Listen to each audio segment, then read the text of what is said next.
I've played Overwatch 1 for over 1100 hours. It was one of my most and least favorite games.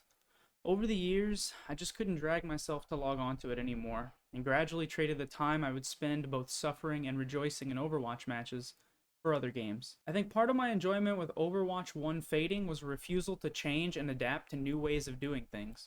Part of it was after 1100 hours of games, it's reasonable to find less enjoyment in it, but part of it was legitimately stale content. With the announcement of Overwatch 2 nearly 3 years ago, I was initially extremely excited. Then around April of 2021, Jeff Kaplan left his position as lead director of Overwatch. Those who know his history around community interaction while at Blizzard, both during his roles in Overwatch and World of Warcraft, could tell this was not a good sign for the game. He left citing corporate issues, which to me could only mean that Overwatch 2 was getting a battle pass, given the current climate amongst the gaming world following the success on Fortnite. More on that later. Pretty much from that moment, my interest in Overwatch 2 was dead. And then it finally actually came out 7 days ago at the time of writing this.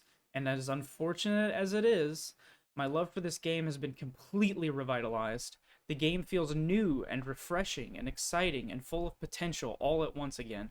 I'm immediately taken back to that Thanksgiving break of 2016 where I was eagerly awaiting my graphics card. The reworks on several heroes have completely changed the way I viewed them. Some of my least played and most hated heroes, like Orisa, have quickly become the ones that I'm spending the most time on. The balancing around having one less tank has made both the tanks and mini DPS feel more impactful. I've seen discussions of several people saying that this game is really just Overwatch 1 re-released, and I suppose that in essence they are correct, but to me that seems that they are having either like a fundamental misunderstanding of the way that Overwatch 1 was played at several levels, or they're just not making a good faith argument. The game is much more tightly balanced around winning team fights than ever before. The types of playstyles that the different tanks can enable provides a fresh take from the shield-heavy gameplay that plagued Overwatch 1 for many years. Many of the old Overwatch DPS received almost no changes, save for some very small nerfs, such as Genji, Tracer, and Soldier to name a few, and yet despite these changes, they feel almost unleashed. I imagine for heroes like Genji and Tracer, that's due to the extremely limited amount of hard CC that's still left in the game, while for heroes like Soldier, not having to beat through several layers of tank mitigation enables him to make more impactful plays.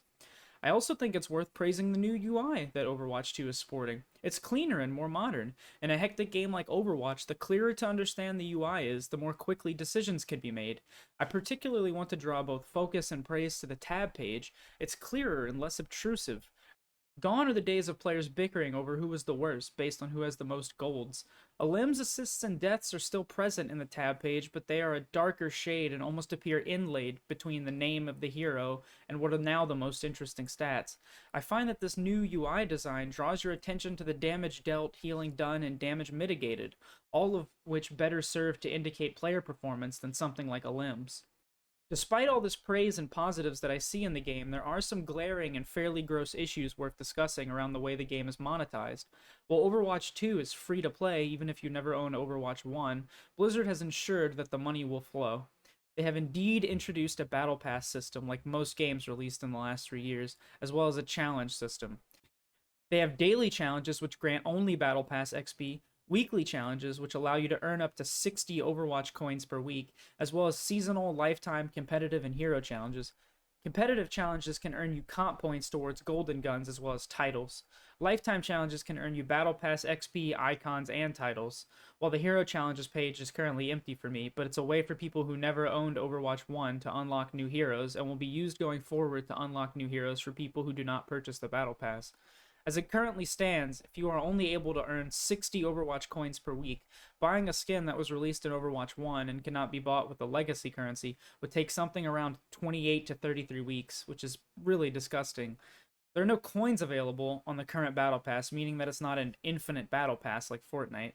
So just playing the Battle Pass will not earn you the next pass.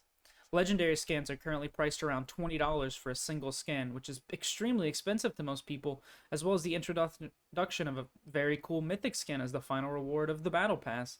It seems that Mythic skins will come with customization options that look amazing, but of course are only available in the Battle Pass. All in all, I think that the Battle Pass, as well as how the coins work, need an overhaul, but I do find that to be a separate issue from the current gameplay loop. I will just have to learn that I do not get all the skins for the heroes that I enjoy, which is pretty heartbreaking, considering this was something I was able to maintain with the old loot box system, even without ever purchasing loot boxes, which I'm sure is why the system was changed.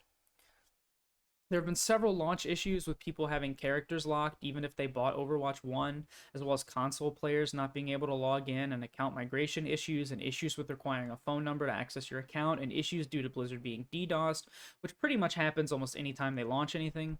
Despite all those launch issues, which as far as I can see are mostly resolved for myself, the game does feel like it runs better on my computer. Perhaps it's more optimized. Also, while I was recording this, I noticed that Overwatch 2 will actually be compensating players for these launch issues. They will be giving out a Reaper skin as well as a health pack charm for your weapons. Anyway, those are my thoughts on Overwatch 2, its gameplay, the changes, as well as the issues around its consumer practices. Be sure to let me know what your thoughts are. Are you playing Overwatch 2? Do you enjoy it? Are you fine with the Battle Pass? Are you still having account issues? Make sure to leave a comment below, and I'll see you guys in the next video.